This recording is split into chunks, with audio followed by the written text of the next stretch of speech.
Hey everybody, I am back with another X-Men movie spoiler review.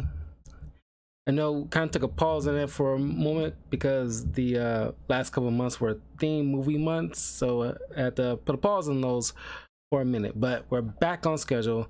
But we don't have that many to go. I'm covering Logan in this video, but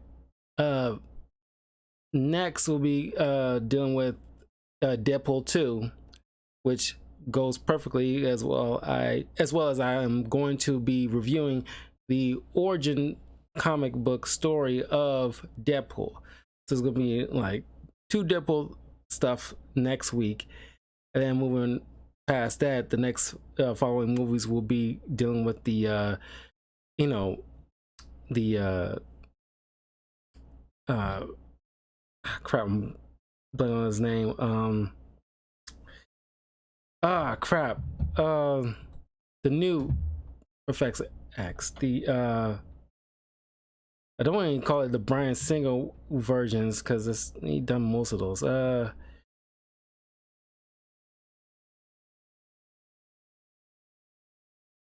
First Class, Days of Future Past, Apocalypse. And then we wrap it up with Dark Phoenix. That'll be the last. So it's got 5 movies to wrap up for X-Men movies.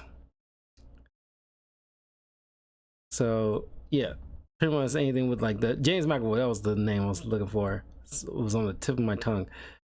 James McAvoy stuff. I'm not looking forward to Dark Phoenix. I never watched it. I know it's bad, but I'll try to get through it. But anyway, before we get into it, please like and subscribe, hit the notification bell if you're watching this on YouTube. Follow me on Twitch, twitch.tv/talkingofcarl. Check out my Patreon if you want to become the Patreon member with certain suggestions of what I should be reviewing. Twitter handle at talkingofcarl, and check out my Instagram. All links are in the description below. All right, Logan. I think this is probably my second or third time watching this movie, because the first time I watched it was in the movie theater. I cannot recall if I'd seen it again when it showed up on TV. I like to think I did. So let's just say this was the third time he's seen it. So of course we got Hugh Jackman stars as Wolverine, Patrick Stewart as Professor X, Richard E. Grant as Xander Rice, Boyd Holbrook as Pierce, Stephen Merchant as Caliban. We got Daphne Keane as Laura X-23. Oh, she has grown up. She's like 18 now. Oh my god, I feel old as hell.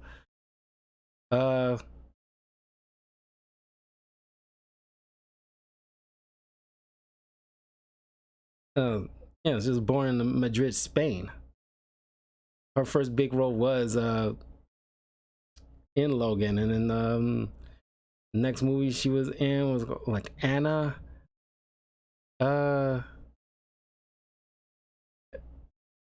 Then some television fantasy drama called His Dark Materials, and she's actually gonna be in the Acolyte series for Star Wars next year. So she'll have a very promising career. But wow, but she was like an itty bitty little thing in Logan. Oh my god, because this movie came out in 2017.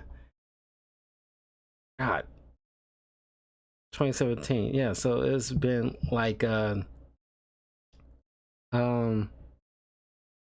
6 years. Dear Lord. So she was like 12, 13 at the time. Anyway, this story is kind of based off the comic book. I want to call it Elseworlds, but it's kind of like an Elseworlds thing, based off a comic book called Old Man Logan, where in like a different type of future in this different universe where the X-Men has been murdered by Wolverine. I don't know full story. I never really read it through, but I know the premise. I don't know how. I think like his mind got taken over, and his fault of Professor X. Don't know. I don't know if it's like fault of Professor X exactly, but anyway, Wolverine did it in the comic. Here in the movie, Professor Xavier, is getting older. He's suffering through dementia, and given the fact that how powerful his mind is, he his first bout of dementia, when it triggered, it injured 600 people and killed a lot of the X-Men, all except for Logan. So now it's just these two. On top of all that, there has not been any new mutants born after this event. And it's been like 25 years since the last new mutant has sprung up. And this kind of leaves Logan kind of disillusioned, whereas like he's making it seem like maybe we're not part of God's plan, maybe we're just God's mistake. And of course now he's living in Texas in this old mill with this little silo where he puts Professor Xavier, where it's supposed to help kind of not nullify, but kind of help reduce the effects of his dementia triggers. He has this associate Caliban with the mutant ability to track mutants, and he helps him out to get things done, look after Xavier while he's out making money, so that way they can save up. He's a limo driver. He's saving up money so they can just go out in the middle of the ocean, get a boat, go out and live the rest of their lives in the middle of the ocean, so that way it'll be less of a problem if another trigger happens and there's nobody around to get hurt. But it's been like 200 years now. His killing factor is waning a bit. Because of that, now because the adamantium coated bones, it's kind of poisoning him at this point. It's metal poisoning. But his power is not like gone, but it's just not as working as well. And even to the point where it's like now when he's trying to pop his claws, they slowly coming out. They're not instant like they used to be. At a certain point, it's kind of this is the first rated R Marvel property, honestly. And like every once in a while, Fox at the time, know how to pull out some bangers, but that's not ride their dick too hard, because it's all the kudos to the writers and the director more so than anybody else in the studio.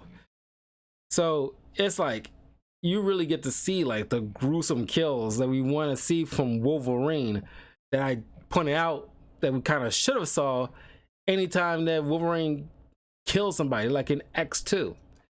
So when he's like trying to pull out a claw that isn't coming out fully, he's like just like forcing it out. It's like kind of like, and it makes you feel kind of sad. I was like, wow, like your heroes eventually get old, man, and it's like, oh god. And it shows maturity, and like I know I said this before, how like comics should allow certain growth with characters, but like with Spider-Man, like, oh, we can't have our character get married because it make our readers feel like old and blah blah blah. But at the same time, you want to see some maturity Uh, so it's a way to handle it, but like when it comes to movies, yeah, you probably should see them like uh get a little older and wiser, pass on mantles and stuff like that. Every once in a while, the comics should do that too.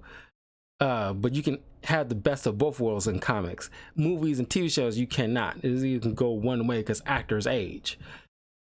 So you see like these guys trying to hijack, Logan's ride, and he doesn't really want to engage in a fight, but it's like it's a rental, and he's trying to, like, hey, guys, you're not gonna get much off of this. Can you just, move on? We don't want to get into this. And of course, they try to shoot him with a shotgun, but he doesn't instantly get up, but he does get up, and you see him later in the bathroom, kind of like forces the slugs to come out of his body, where it's like used to been a lot instant, but he ended up like just cutting these dudes up, and it's so, the violence in this is so good. Kudos to the cinematographer, everybody involved in this done an amazing job. This movie made bank, seriously, and at the time this was Hugh Jackman's last ride, so of course they had to make it worth our while, and that's probably why they went with the go-ahead, because at the time Hugh Jackman says he doesn't want to do it anymore. And matter of fact, he was the longest running actor who played a particular character. It probably broke a record. Like, he played this character for a very long time, more so than anybody else ever played like a superhero character or just a particular character in a long-running franchise. So this is supposed to be his last ride. Of course, now, a handful of years later, like, 6 years later, he's now being in Deadpool 3 with, of course, Ryan Reynolds, the only person that can actually get him back to playing Wolverine for at least one more time in Deadpool 3, doing the whole storyline of, Deadpool kills the Marvel Universe, but in this case, the Fox Universe, or, Marvel Fox Universe. And to be honest, I've never been like a fan of that, story, Elseworlds type storyline, because I don't really like dark storylines, especially seeing your heroes getting like mauled unceremoniously. I felt the same way with like the Flashpoint, even though people talk about they good comics, but not much of a fan. Although the animated and the live action Flashpoint movies, I appreciate them probably a little bit more.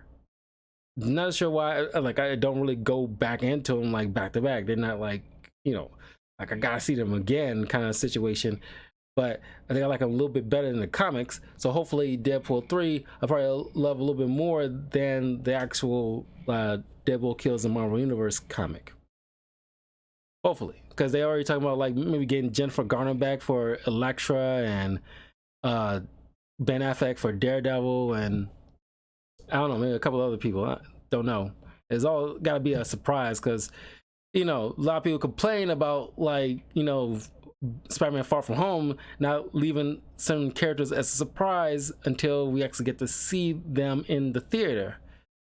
So they're probably trying to like keep that under wraps, so people won't complain as much, even though I still enjoyed it whether or not we knew, but we kind of knew anyway, because we already knew that you're going to bring back like the other Spider-Man, so it kind of makes sense you bring the other villains that they know in here too. So it's kind of like kind of cat's out of the bag irregardless, whether or not the actor's trying to play coy. Are you going to be in Spider-Man 3? And of course they got to say no because they're contractually obligated not to say anything.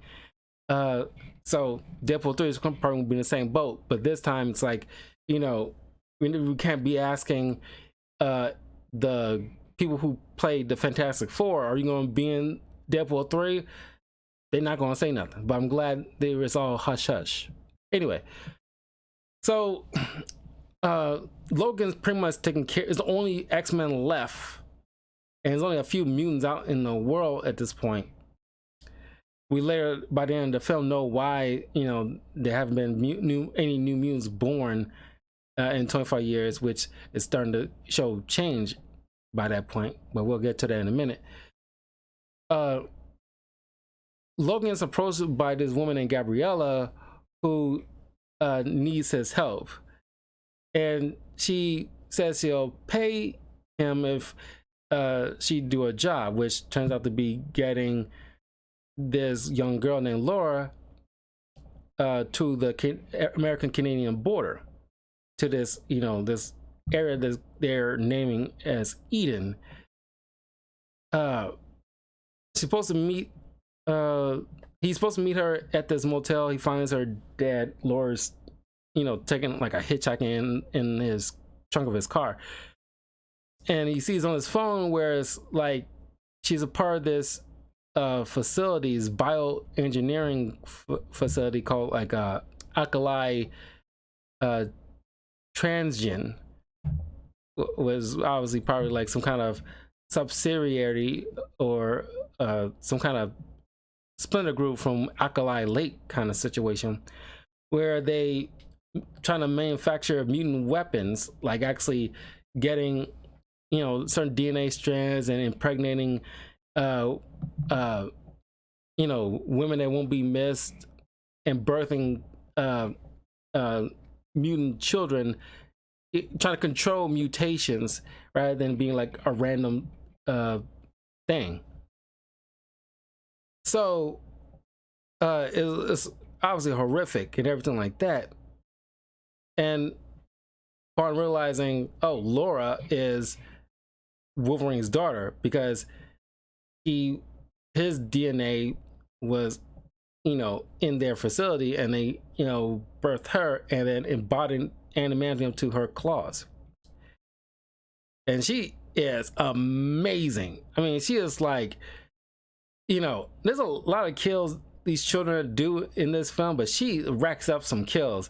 You're gonna see, like, yeah, this is your kid, man, because just like the shrieks and like just the facial features, it's like, yeah, this is your kid, man. And I like, you know, Professor Xavier's, you know, point about, like, you know, in like the, you know, pride of a lion, the lion's pride, the females are most dangerous. You know, not only they help hunt, but they also nurture the family. And she got like those hind legs, not hind legs, but like those, you know, claws on her feet and everything like that. She is just like brutal kills. And it's like, you know, she's eating her cereal in some group of these reavers led by what's his name, the southern guy, Pierce, and she just walks out of Wolverine's place with one of the reavers soldiers' heads and just tosses it. And this is the first time you actually, well, I don't want to say the first time, but it's like normally when you see, like, you don't want to see kids getting hurt in like films. This one, you're not even as bothered because you know this kid can heal, so like you can be as brutal as you want with her. Not too brutal, but brutal enough where it's like, yeah, she's not bothered by it, and she just a little gremlin, just tears into people. Oh my god! And she doesn't say much. I mean, she speaks Spanish, but it's like she doesn't actually speak to Logan until like there's just them two. But Caliban gets captured, used to try to track Laura down, because, you know, Rice and Pierce is trying to reacquire these escaped children there because of Gabriella and other scientists there who's want to treat them like they're still kids and they're human still, with some decency, but they don't view it that way. They help them escape, and they're trying to get to this place in North Dakota where they're supposed to be meeting. And of course, Laura has this these bunch of X-Men comics, and it's kind of funny where it's like they're less so like fictional stories and more like documented stuff, where Wolverine looks at this stuff and it's like he tells her, it's like, yeah, sure, maybe a bit of this, you know, might have happened, but they really kind of like flashed it up. It's not how you know, it's not, you know, all glorious and fantastical at all, which is kind of funny. We want to see like there's one where it's like they fight Sauron. It's like I want to see like what this X-Men group, did to deal with Sauron. And who documented this stuff anyway? Or did one of the X-Men members like went to like a publisher or like a news outlet and regale them with stories of what they did in like the Savage Land, and somebody like turned that into a comic? It's not that dissimilar to what you see in like Into the Spider-Verse, where Miles Morales had these comic books of Spider-Man's life, but it's not like, as titled normally as Amazing Fantasy, but it's like it's named something like the real life story or something like that of Spider-Man. So it's kind of sort of the same thing. So they decided, okay, we need to try to get out of here, and they hit the road. They made a pit stop in Oklahoma at this casino, which I thought when I watched this in the theaters, I thought they just went to Vegas because they live in Texas. So it's like, you'd think they go up north and it would be like Vegas. But they stopped at this casino hotel, try to get washed up, some fresh clothes, and you love to see this little bonding moment between Xavier and Laura, because the fact that like he ran a school and he knows how to talk with children, and he speaks perfect Spanish, and it's like he's communicating with Laura. Then the Reavers managed to show up, and then another seizure happened. Everybody's like in this building, it's like are paralyzed. And you get this awesome moment where, like, because Wolverine and Laura, because of their healing factors, they're less affected. They still feel the effects, but they can actually still move a bit. They kind of force it, but you see like Logan just like get to the elevator, and then use his claws to like move himself down the hallway where it's getting more powerful. And you see him just like with these soldiers like just paralyzed, just like you see them like the claws is going through their heads and out one guy's cheek, and it's so awesome. This entire scene is amazing. And he just gutted these guys, and just like with Laura herself, get the medicine and sticks a syringe in Charles to like stop the seizures.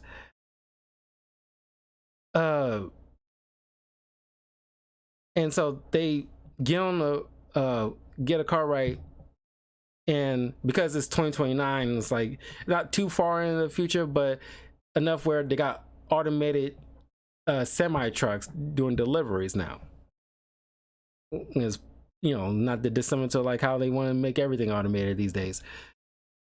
So because of these things not being driven by people anymore, they do these kind of like automatic swerves where they need to swerve, but not, why are they not signaling, knowing that there's probably other cars around them? But it caused like Logan to like swerve, and another car, this farmer and his wife and son, hauling some horses. Logan wants to keep going, not want to stop for any reason because they're being tracked, but Charles wants to help. He uses powers to calm the horses and get them on in one place so the farmer can corral them. So they help him out. They offered a meal, even though they need to get the freak moving, because Logan is right now, we need to keep moving, but because everybody's pushy about it, like, fine, we'll stop, have a nice warm meal. And it's a nice little family scene. Honestly, it's like, you can tell like it's been a long time since they actually had like a proper meal, around a nice family, just talking. And you hear like Charles, like, like, yeah, like I used to run a school, and he was one of my students. uh this is a nice little touching moment. This is a great moment in the movie. Nice little downtime, which you need, a reprieve from all the violence and like the doom and gloom, what's been surrounding the premise. But then, back to the scheduled program, the Reavers show up, and this time they bring in X-24, a clone of a Wolverine in his prime. But this is kind of like, he looks the way like Liv Schreiber's Sabretooth looked like in X-Men Origins Wolverine, but kind of like a combo in a way. And he kills the farmer's wife, the kid, kidnaps Laura, kills Charles, which kind of like so sad. The fact that Charles thinking it's Logan talking about how this is probably one of the best nights he ever had in a long time, and he gets killed by a person he thinks is actually Logan, which is all the more sad. But real Logan shows up, and it's like an awesome fight between him and his clone. But the farmer, who has already been injured by X-24, hits the clone into some metal spikes, and he passes out and dies on the ground from his injuries. It's kind of sad because like this family just got like taken out, just like, man, it's effed up. This is why like needed kept on moving, but that Xavier had to stay. But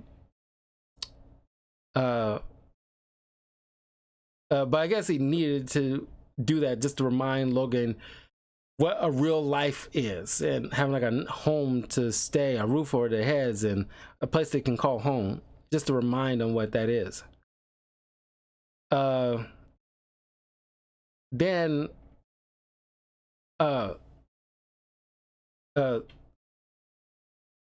Caliban, grabs some grenades, sacrificing himself to take out a bunch of Reavers and injures Pierce in the process, giving like Logan and Laura some time to get ahead of everything.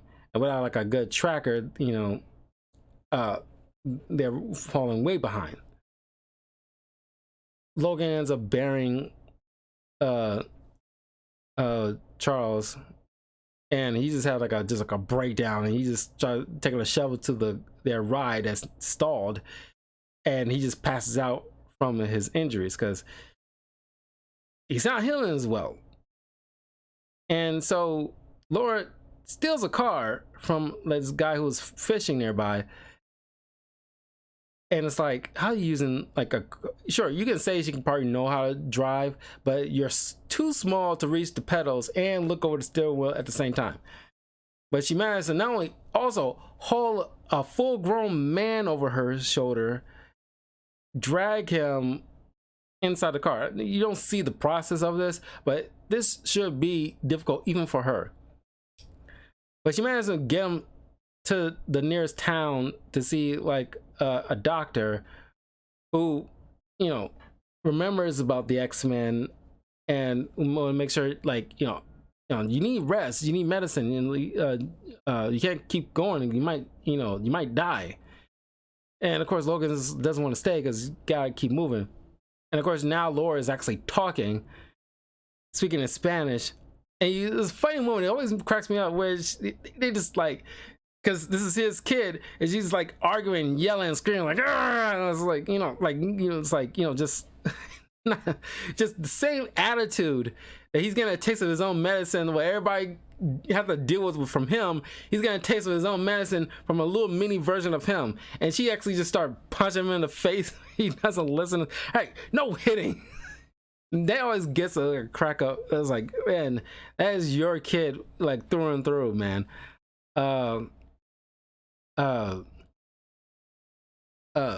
But begrudgingly he decides, okay, we'll go to North Dakota. We'll prove to you that this Eden place is isn't real.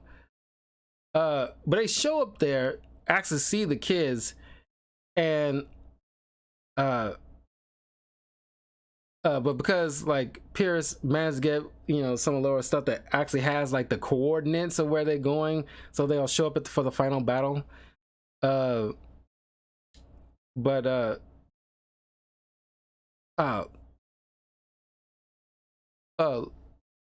Logan, figures like, hey, like I did my part. I was gonna make sure that you got here. Now you guys got to get over the thing. He doesn't want to go any further.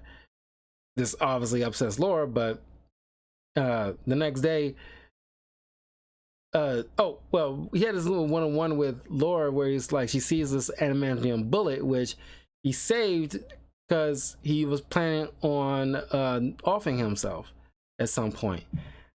And of course Charles knew this, and at one moment he had like a conversation with Laura where she points out to Logan where he made her promise not to make you do it.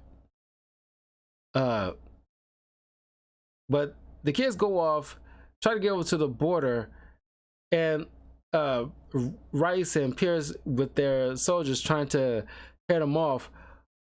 Logan taking the medicine that was used to make those kids powerful, they leave for Logan so he can help heal, which you got to use in small doses. Using too much, it can be dangerous.